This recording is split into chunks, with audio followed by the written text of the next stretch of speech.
Welcome to Spirits and Screams.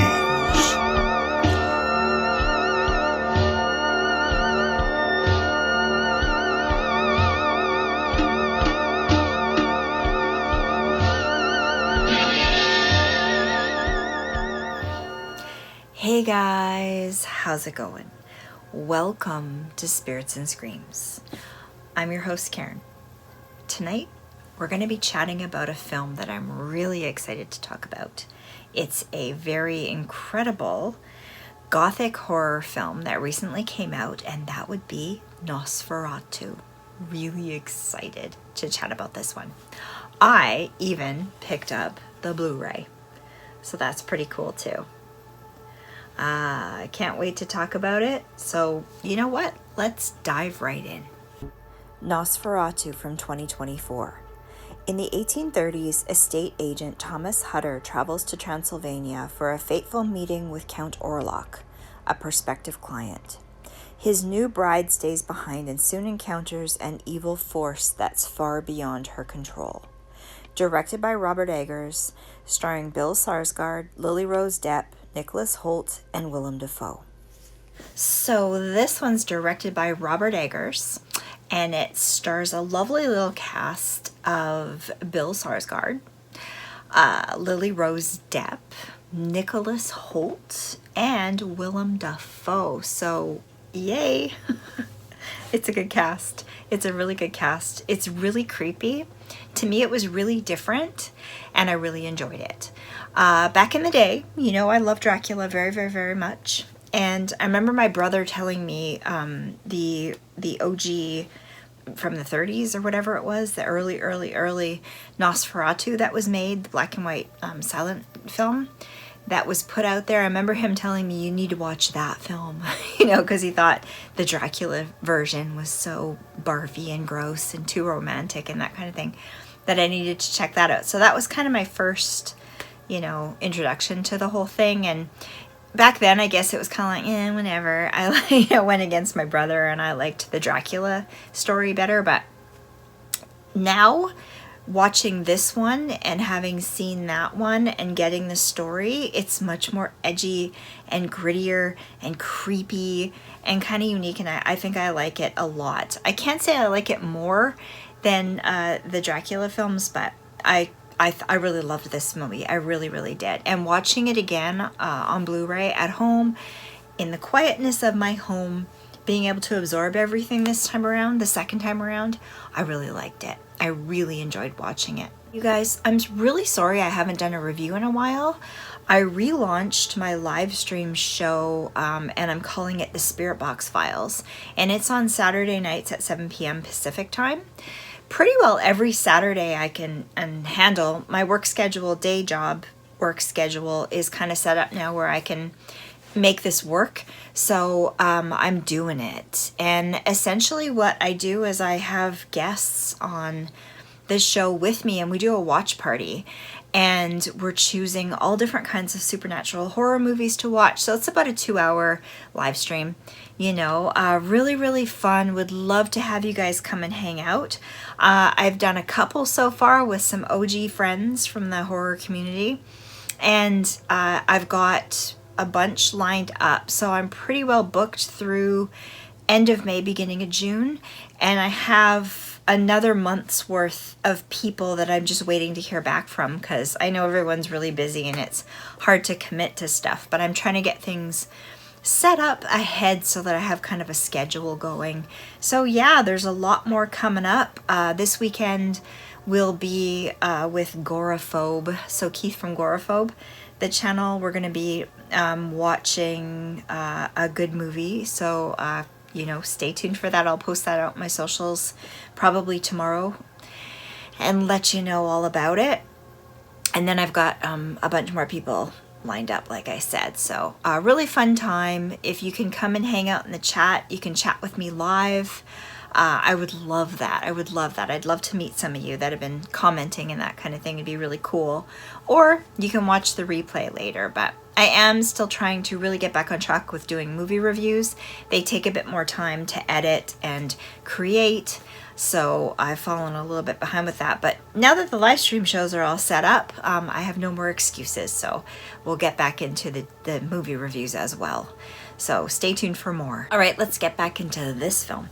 So up front, this one's gonna have spoilers. So if you haven't seen this movie yet, then, just click off now and come back after you watch it and we can chat. Or we can catch you on the next one, whatever you like.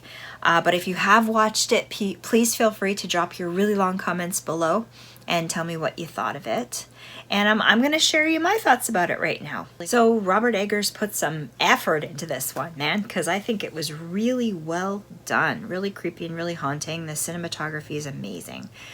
Bill Skarsgard, wow. Just wow. And I'd heard that he totally transformed his look and his voice to do this thing. And from movies that he's done in the past, he does tend to transform into the character, but this one was quite incredible. A really crazy transformation, not something that you would expect from a vampire film or a Dracula film, but yeah, really, really well done. And I'd heard with the voice stuff, he did some training with a voice coach to get his voice down to that level to do that thing. So that's amazing. I love hearing stories like that the actor went into such great depths to, evolve and become that character to portray it, that we really get lost in it. Because I don't know about you guys, but through the whole thing, did not seem like Bill Skarsgard to me at all.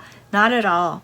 And Lily Rose Depp, oh my goodness, she's so beautiful. And what such a great job that she did in this one too. She really put a lot into it, and she had to do some really crazy ass shit in this movie, I gotta say. Some really wild out there kind of stuff. And man, she did a really, really good job effortlessly. And I can't wait to see more things that she's in down the road too. And Willem Dafoe is always wonderful and lovely and amazing. I love him in almost everything that he's done. I love hearing that he's doing more movies. I just can't believe the energy that guy has to be able to crank out these kinds of films, because man, it must take a lot out of you to do that. It's such a treat when you find out he's in a movie. It just enhances it and adds to it. And I even felt Nicholas Hoult went through some really amazing transformations, and the way he had to kind of go in this blindly and kind of see all of these really bizarre things that were happening that he kind of had to accept. And he helped carry us right through the whole movie. I thought that his character was really good for that. It really kind of kept me captivated and kept me kind of transitioning from person to person and moment to moment. And I really like that a lot. It's one of those movies that the second time I watched it, it was even better than the first time that I'd watched it. I think you have to see it on a bigger screen. At home is good, where there's no distractions, the lights all off, and you can really get absorbed into it.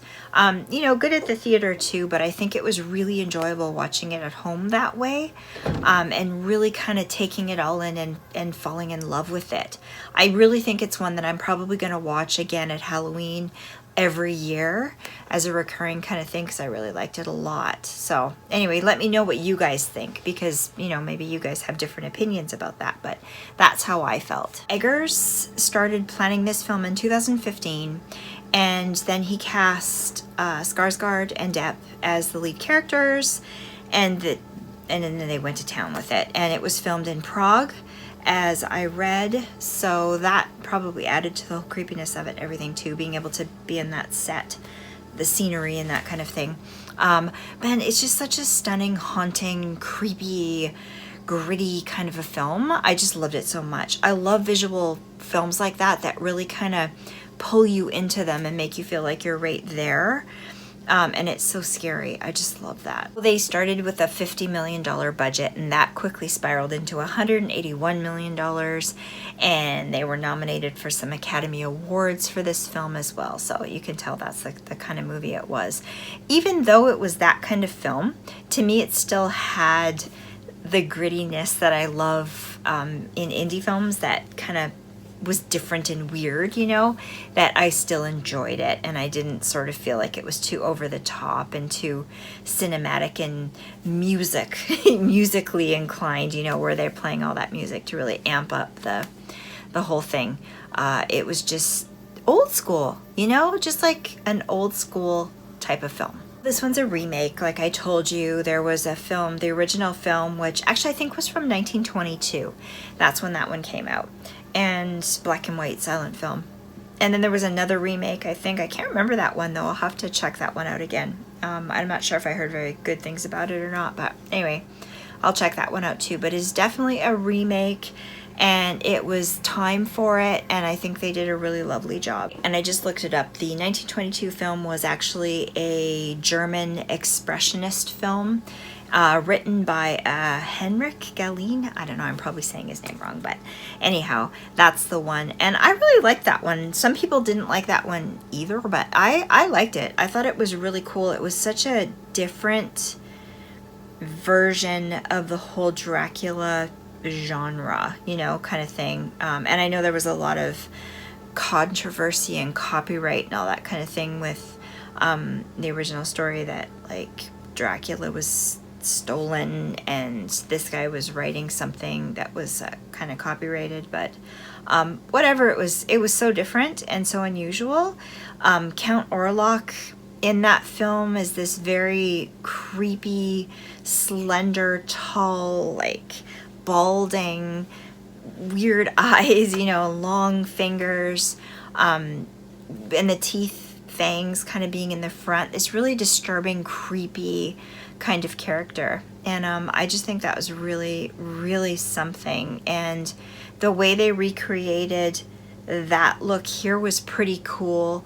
That being said, I didn't love the way that they made Bill Skarsgard look as much as the original Count Orlok, but at the same time, you know what? They had to switch it up a bit and make it unique, and not just kind of do a copy, like a boring old copy of the same thing.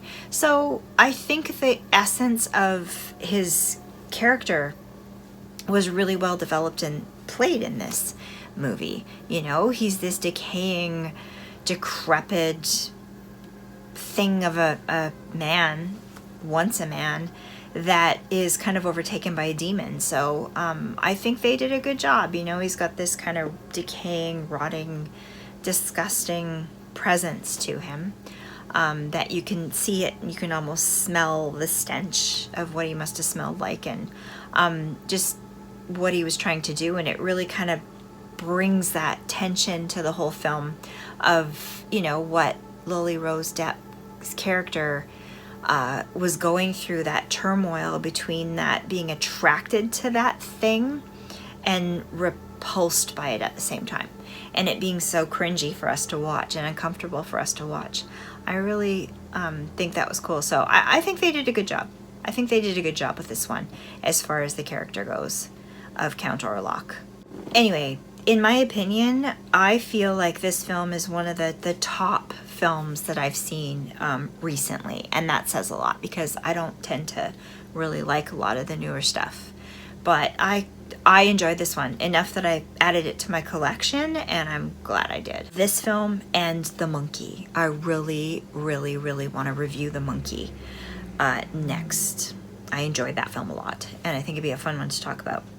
And like I said, I'm sorry I'm slow getting around to these things, but I don't jump on things super fast. I kind of let them, you know, kind of sink in and watch them a second time or whatever before I get to talking about them, because I think that's a better way to do it. But that's just how I do things. Those two films kind of top of my list right recently, and also I cannot wait to see 28 Years Later. I'm a huge Walking Dead fan, and I love zombie flicks, and I know it's a you know, not a zombie flick, but you know, whatever you want to call it, an outbreak kind of flick or whatever. But I am so looking forward to seeing that one. I've probably talked about that in other videos before, but yeah, I'm really looking forward to seeing that one. Definitely going to the theater for that one, and I will definitely be reviewing it too. The opening of this movie, to me, the opening scene just looks like a surrealist painting. And surrealist art is like one of my favorite forms of art ever. I really love Salvador Dali, and I love Frida Kahlo so much. Their way of expression and, you know, showing things is just so incredible. I really, really love that. So the opening scene gave me that kind of vibe and made me feel that way. So I loved it right off the top. I was like, oh yeah, I love this. I gotta watch this movie for sure. It starts out in 1838 in Germany, and you get to see the street scene with all the people and the costumes and just the grittiness of it. It just seems so realistic. You know, it's not like they take actors and they put them in these period costumes that just seem really awkward and uncomfortable. They're wearing them for the first time and they kind of don't fit. It felt more gritty than that. And even though you see people with money walking around, you still felt it was realistic and down to earth. And I just love that. That being said, the costume design was amazing. Just amazing. Holy shit. Like, just amazing. Thomas and Ellen, played by Hoult and Depp, are these young newlyweds, and they don't have a lot of money, but they have a place, and a small place, and he's like a realtor. I don't know if that's what they used to call it back then, but that's what he is. And he gets this big job and he has to go off to Transylvania, and she's really pissed off that he's got to go, but he's got to go because he needs to make the money so that they can kind of have a go at it and kind of work their way up and be more like their friends and that kind of thing. And to top it all off, she's having these really bizarre nightmares that are really traumatic for her, and she's having a hard time of it, and she doesn't want him to go because she's going through all of that, but he just doesn't care because he wants to make the money, you know, so that he can take care of her and they can have a happy life together kind of thing. And, you know, that's the tension starts kind of bubbling up there, because she's just sensing something's really, really, really wrong, but she can't quite explain it or put her finger on it, as though she's having subconscious thoughts or feelings about something, and we just don't know what it is. But it's very, very crazy right off the start. Thomas is supposed to go to Transylvania to meet up with Count Orlok to, you know, make this deal with him because he wants to buy this place that's close by where they live. And he needs to do it because he needs to secure his own job in this firm. You know, so he's got to do all this stuff. He's got all this pressure to succeed in business. And so he doesn't know what he's getting himself into, though. So when he leaves, it's this like rainy scene that's just so much rain. It's just incredible, and it's really gorgeous. And it kind of starts off the whole thing. But the whole film's very monochromatic and very kind of dark and just beautiful, just really beautifully lit and filmed. Like I said, just like a surrealist painting. Ellen is having these dreams of something bad coming their way and death following it and everyone around them dying. And her still feeling really good, but things being really bad and not wanting him to go. And she basically calls her husband on the fact that he's just being greedy. And so there's lots of statements going on in this film as well, which I find really interesting. You know, adding all of those elements together because of that idea that Orlok is a demon or possessed by a demon, sold his soul to something demonic, and luring people to him through money, through greed, through lust, through control, all that kind of thing, and bad things coming from it. You know me, this is the perfect kind of movie for my channel because I love this. He decides to go on the trip. He's thinking it's gonna be a quick trip, I'll be back, I'll have lots of money, it's good. And she knows otherwise, and you know, there's just so much stuff comes that's like, oh, he's really stupid. And he gets there, and we see he's going towards Transylvania. And then we get a shot of, I guess, Orlok's servant or somebody, and they are in this sort of satanic circle with candles all around, kind of crazy. And so, you know, something really dark and sinister is going on. And wow, the visuals and stuff, every time I think back on it, just all the different parts were so amazing. And the costume design and even the interiors of the rooms and that kind of thing were just all so well thought out. part of me wishes I could go back in time and, you know, have studied set design and worked with that kind of stuff, because it just must be so fun coming up with the ideas and then having them materialize in front of your eyes, to see that, what it looks like. But yeah, very creepy. So Thomas is on this long journey, and he runs into the group of gypsies, and he's needing a place to stay. So he tries to, you know, ask them if he can stay with them. And the whole thing completely reminds me of Jack and David hitting the slaughtered lamb in American Werewolf in London. And, you know, everyone just stops quiet and just stares at them, and they feel very awkward and uncomfortable. Same kind of deal. He ends up staying with them, and yeah, it's pretty weird. He has these crazy dreams, and but then he somehow ends up on his way to the castle, and they all warn him to not even talk about that place or go there, that it's kind of like evil land. There's evil things going on there. You should not go there. Absolutely not go there. But he's just determined, because he's got to get this job, and he wants to do it well and make the money and get home and be all set up for life. Another thing I really loved in this film was the lighting. So you have a lot of lots of blues and things to make the darkness or the bleakness kind of show. But then you have these little spots of light. So you have this very warm yellow glow that pops through that blueness, which is just incredible. I had a friend once back in art school that could paint that way. Did some paintings that just reflected on light in the darkness, and how you would paint that, you know, from scratch. And it really made me think of that. I just think those kinds of visuals are really stunning and amazing. Be really curious to as to how they created that sort of a look, because I think that's really, really neat. All right, so Thomas is having these dreams, has this really bad dream where the whole town's come together and they're actually killing a vampire, and he's watching this, and then he wakes up and nobody's there. He's completely on his own, and he's headed towards the castle. So Thomas is on this horse-drawn carriage that has wolves kind of around it, and he goes towards the castle, and we see it in the distance, and this is big black castle. Very cool. And he has to walk part of the way, and I guess as he's going up the mountain towards the castle, it's snowing. It's much colder. So he's walking through the snow, and he gets to meet Orlok, and Orlok's kind of behind these doors that open a little bit far away, keeping a distance, almost as though, is he fearful of Thomas, or Thomas should be fearful of him, because, you know, he's holding back because he could attack him at any moment. Very, very tense. And so Orlok is a monster. He can't see that quite yet, but he's kind of dreading it a little bit because everything's so strange. But one thing that needs to happen is Thomas has to choose to cross the threshold and enter the castle. He can't be forced. So that's part of the reason why Orlok is kind of hanging back a little bit, because he has to freely choose to make that leap, you know? And of course he does. And this is where we hear Skarsgard's trained voice, you know, to sound like Count Orlok in that low, gravelly kind of tone. So creepy. Knowing especially that he actually did that to his voice is quite amazing. And all he says to him is, "You'll address me as your lord." Can you imagine that? Scary. Fuck. But he can't leave, you know, he's gonna get eaten by wolves if he leaves, and he's too far away and he's too far gone. He's got to stay there now.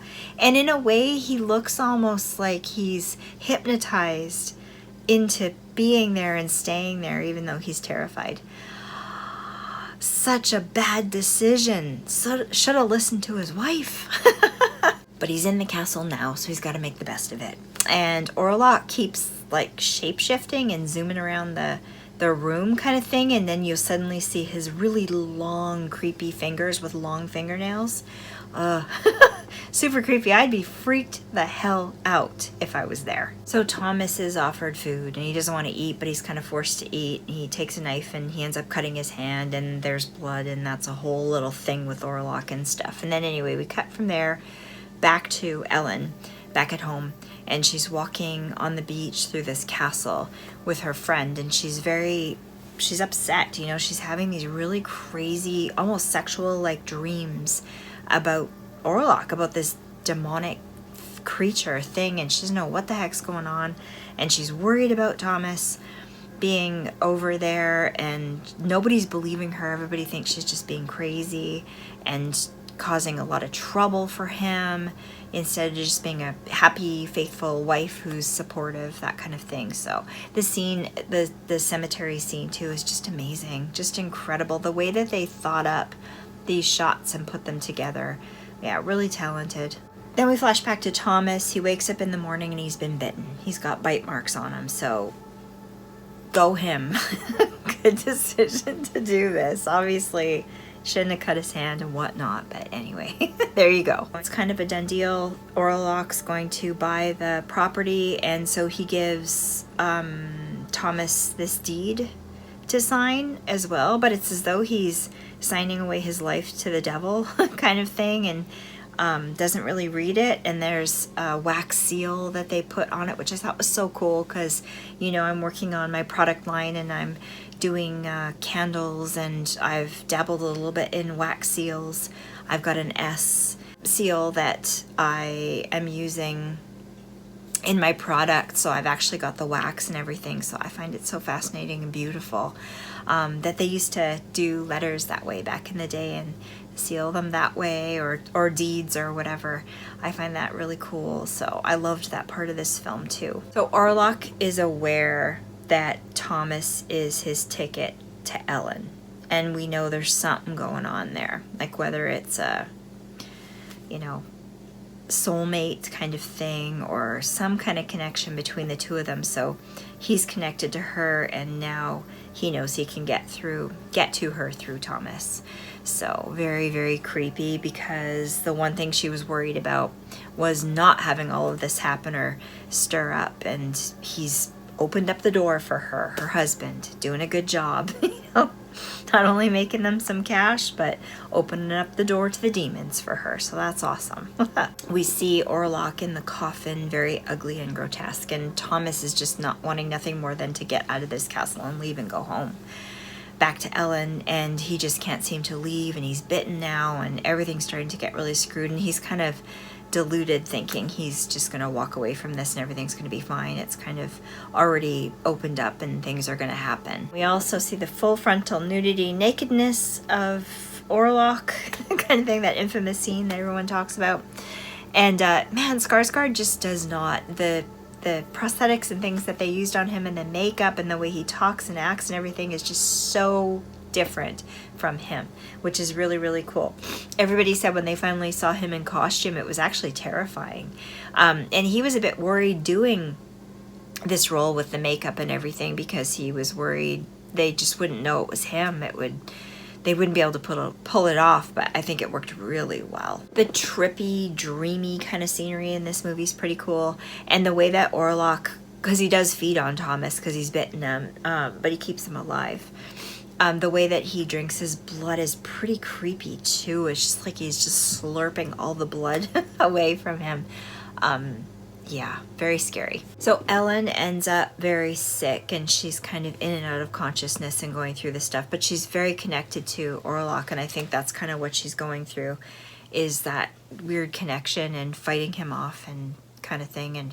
And Thomas ends up jumping out of the window in the castle and escaping and getting away and going back home, but you know things are really screwed anyways. And the sad thing is they introduce these two characters, husband and wife, that are good friends with Thomas and Ellen, and the girl's pregnant. They have children and they've been married for a while, and she's pregnant again, so you know that's going to lead to something really dark and bad and terrifying. And we have this character that I was saying at the beginning was kind of a servant of Orlok, kind of a Renfield type of character, if you will. And he's pretty crazy, but he's like eating live animals, birds kind of thing. It's pretty creepy. And when they question him, he says, "I am no one. I am his servant." Like, so it's very demonic. It's a very demonic kind of way that they've taken this storyline, which is pretty cool. Compared to the Dracula thing, even though the Dracula thing would be something evil or demonic too, but it just comes across much more romantic. This is much more scary, like a possession type of film, but kind of put together in a unique way, and very dark and creepy. So I really love this. Willem Dafoe's character starts to come into play now. I guess he's kind of like in Van Helsing kind of thing. He's a professor of alchemy, mystic philosophy, and the occult. So he's all up on this stuff. So he's the one that kind of introduces them to the idea of vampires and, you know, something evil, and they have to get rid of it, you know, in order to protect Ellen and kind of save the day, but that it's going to be very challenging for them. So Thomas, after he jumps out of the castle, he ends up in this monastery kind of place, and there's these nuns caring for him back to health, and they're very upset because they're saying, you know, the Count can't leave that land. That land is cursed and he's attached to it. He has to stay there. If he leaves, it'll be really bad. And, you know, Thomas has already sold him the deed to this other house, and he's already on his way to go there, and that he's taking some of the earth. The same kind of story as Dracula, some of the earth, to help him be transported to be able to go there. And of course, he's going there for Ellen and to be connected. But it's just so much more dark and unromantic and more about possessing things and wealth and greed and power and selling your soul to the devil and that kind of thing, as opposed to like the romantic side of like Dracula and the bride and you know, living forever and that kind of thing. So it's pretty cool, really cool. That's why I love watching it over and over, because you can kind of get different meanings and things as you watch it each time. So the Count does eventually arrive, and of course he brings the plague with him, and it's spread by the rats throughout the town. And so Ellen's premonition kind of dream is sort of coming true. He's there, and there is this connection between the two, but everyone around them is dying of this horrible plague. So it's like Count Orlok made a deal with the devil, and that's the curse that follows with him, you know, and it's just kind of everybody's damned and screwed kind of thing. So it's very sad. Professor concludes that, you know, Orlok is connected to Ellen somehow, and that's going on there. And then we have this possession scene with Ellen, which is absolutely freaky, really incredible. Lily Rose Depp did an amazing job in this scene, because it must have been pretty difficult to do, but it is very, very amazing. Very well done, very unique. So everyone in the town is sick. The plague's running rampant. Ellen and Orlok finally connect, and we learn that they were bound together when she was young. And so she's feeling all these feelings for him, this connectedness to him, even though she knows it's wrong and she's married. But she's feeling all of that. But he proclaims that he is nothing but an appetite, and there can be no love between them kind of thing, because it's something demonic and bad. So it's kind of this tragic story, because she was tricked into connecting with him, and she's screwed and everything's screwed, you know, for how things are, and everyone around them is dying because of it. So it's just quite the story. It's just quite an incredible story. I really love it. Just the idea of it is just something you can really just think about for a long time.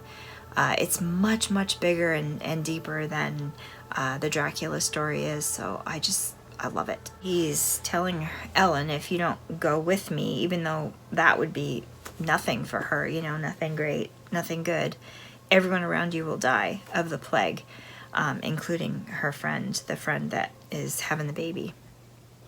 And so it's very hard for her, but she knows deep down that she's the salvation for all of this, and that she can't do that he has to be destroyed. So it's just this really tense, like no solution kind of problem that's happening, that's so epic and huge. A really, really amazing story. So Ellen and her people get together and discuss that she has to be the bait, and she has to lure Orlok out to them where they can destroy him and get rid of him and make everything better again. And so she calls to him, and it's a very creepy, very beautiful kind of scene where he comes to her. And Orlok kind of looks like this decaying, decrepit hippie, 70s kind of guy.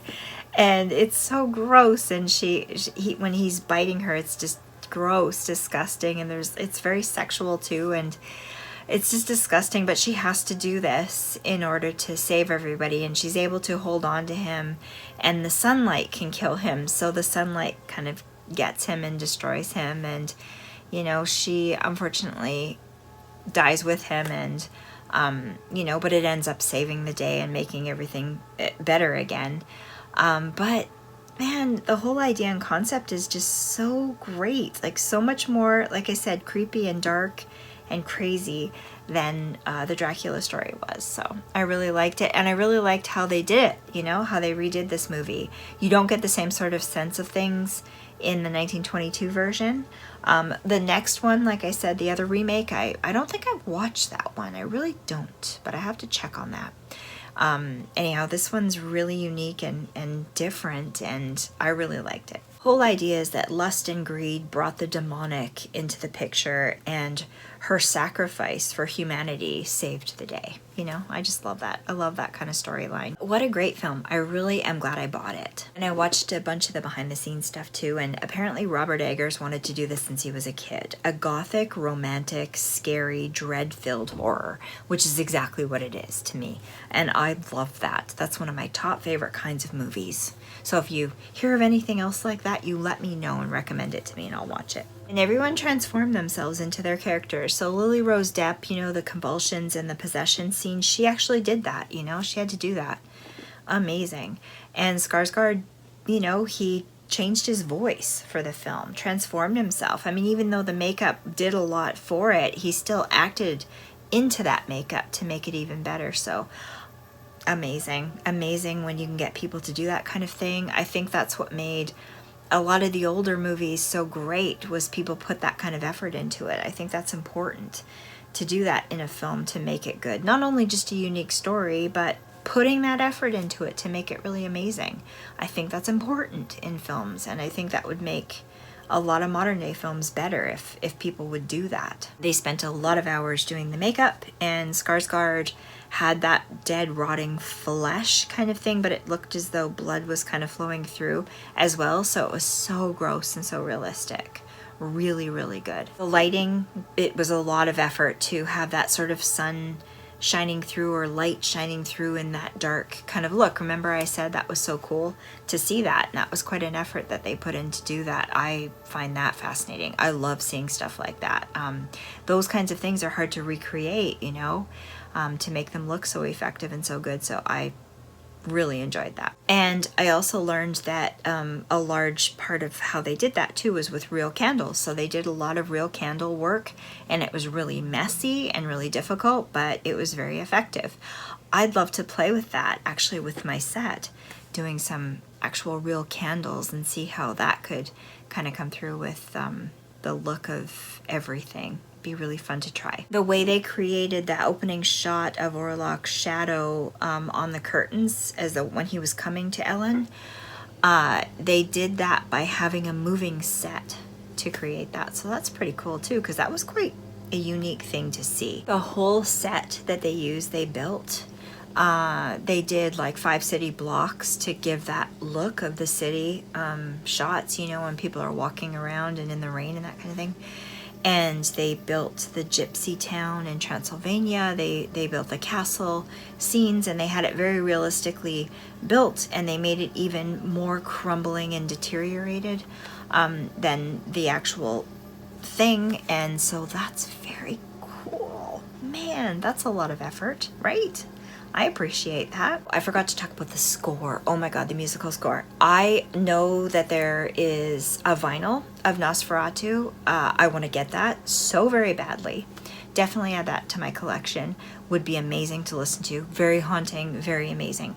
They even use like old horns from like period piece horns in the musical score to make it sound kind of different. Oh my God, so amazing. I really want to get that album. It just, the cover looks really cool, and I just bet you it's really, really something. So you guys, for my review, I'm gonna give this one a 5 out of 5, a Spirits and Screams cult classic. I freaking love this film because I really did. You know, you guys, I really want to hear what you thought about it, because I'm sure some of you didn't like it, but I bet you there's some that did like it. So let me know what you loved about it, what you hated about it, if you're getting it on physical media. If not, if you do want to get the vinyl, like I do, yeah, just share your thoughts down below. Let's chat, because we haven't chatted for a long time, so I'd love to do that with you. And you guys, make sure you tune in on Saturday nights at 7 p.m. Pacific time. This week will actually be 8 p.m. I'm a bit late, but anyways, just stay tuned to my Instagram. I'll always post stuff out there, who I'm having on the show, the Spirit Box Files, live stream, watch parties, what movie we're going to be watching together, all of that fun stuff. So stay tuned for that. And you guys, I really missed you, and I'm really glad that you're here watching along, and share your thoughts, and we will see you again really soon on the next one. Bye, guys.